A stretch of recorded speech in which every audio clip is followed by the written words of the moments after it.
Assalamualaikum warahmatullahi wabarakatuh. Saya perwakilan dari kelompok 4 dengan anggota 2 orang, yaitu rekan saya Ahmad Wahid Haironi dengan NPM 1857201033 dan saya sendiri Triwaningsih NPM 1857201029. Di kesempatan kali ini saya akan memenuhi salah satu tugas mata kuliah Sistem Informasi Perbankan.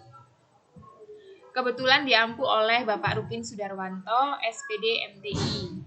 Di video kali ini juga saya akan menjelaskan materi tentang sistem informasi perbankan. Apa aja yang akan kita bahas? Ada 4 materi yang akan kita bahas. Ada proses transaksi dan proses pengendalian internal, perlunya pengendalian, komponen proses pengendalian internal, pengendalian pemrosesan transaksi, dan yang terakhir analisis proses pengendalian internal. Untuk materi yang pertama ada 5 poin. Poin yang pertama pengendalian dan eksposur. Sebelum kita lanjutkan, apa sih eksposur? Eksposur merupakan resiko yang timbul dari sumber daya internal seperti para pekerja atau berasal dari sumber daya eksternal. Pengendalian dibutuhkan untuk mengurangi eksposur terhadap resiko. Eksposur tidak semata-mata terjadi karena kurangnya pengendalian.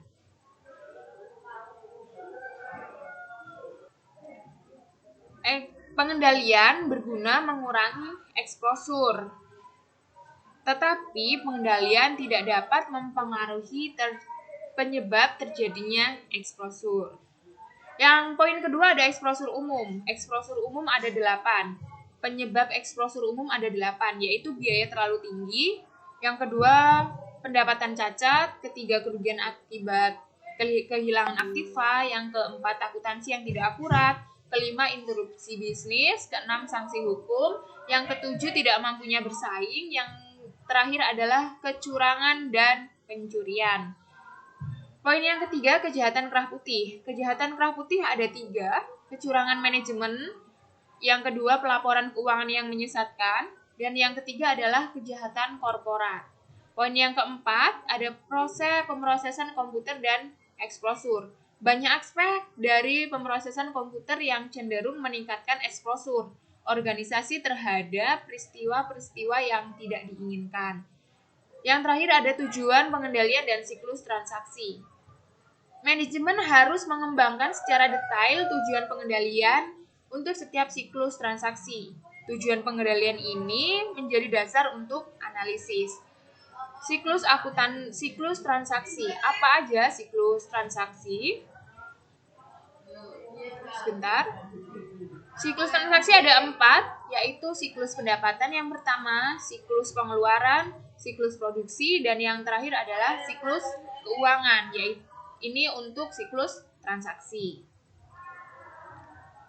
Di materi selanjutnya ada komponen proses pengendalian internal. Ini materi yang kedua. Ada 7 poin. Yang pertama pengaruh eksternal yang terkait dengan entitas dan pengendalian internal. Yang kedua, dampak lingkungan bisnis terhadap pengendalian internal. Pertimbangan penting lain,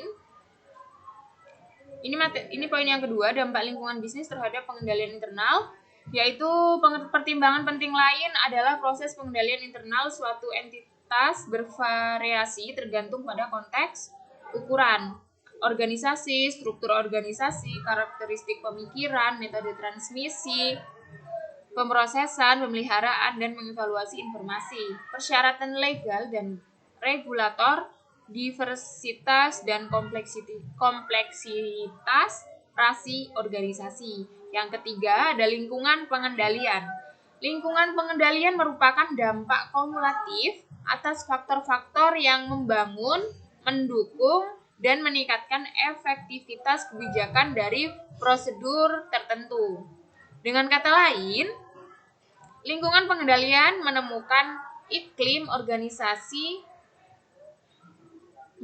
lingkungan pengendalian menentukan iklim organisasi dan mempengaruhi kesadaran karyawan terhadap pengendalian.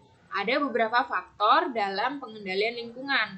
Ada 7. Yang pertama adalah nilai-nilai integrasi dan etika, kedua komitmen terhadap kompetensi, filosofi, manajemen, dan gaya operasi, struktur organisasi, perhatian dan pengarahan yang diberikan oleh Dewan Direksi dan komitennya. Yang keenam, cara pembagian otoritas dan tanggung jawab. Dan yang terakhir, kebijakan sumber daya dan prosedur. Yang selanjutnya ada penaksiran resiko. Penaksiran resiko merupakan komponen kedua dari pengendalian internal. Merupakan proses mengidentifikasi, menganalisis, dan mengelola resiko yang mempengaruhi tujuan perusahaan. Tahapan yang paling kritis dalam menaksir resiko adalah mengidentifikasi perubahan kondisi eksternal dan internal serta mengidentifikasi tindakan yang diperlukan. Yang selanjutnya ada aktivitas pengendalian.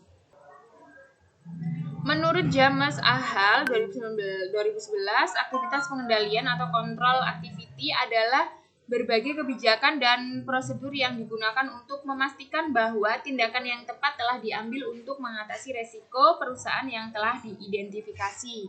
Yang selanjutnya ada informasi dan komunikasi. Dan yang terakhir adalah pengawasan. Pengawasan tercapai melalui aktivitas terus-menerus dan evaluasi terpisah atau kombinasi dari keduanya. Yang materi yang selanjutnya ada pengendalian pemrosesan transaksi. Di sini ada pengendalian umum.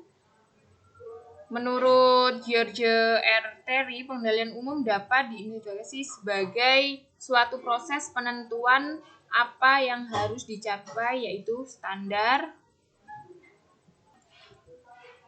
Yang selanjutnya ada pengendalian aplikasi. Pengendalian aplikasi menurut Chris Miyaji, sesuai dengan namanya, pengendalian aplikasi adalah pengendalian terkait dengan aplikasi tertentu. Pengendalian aplikasi ini meliputi pengendalian input, pengendalian proses, dan pengendalian output. Yang ketiga, pengendalian preventif, direktif, korektif. Kalau preventif itu pencegahan, direktif penemuan, korektif itu pengendalian sedini mungkin. Yang selanjutnya mengkomunikasi tujuan pengendalian. Tujuan pengendalian internal adalah manusia. Yang dimaksud dari pengendalian internal yaitu manusia. Yang selanjutnya ada tujuan dan pola perilaku. Tujuan dan pola perilaku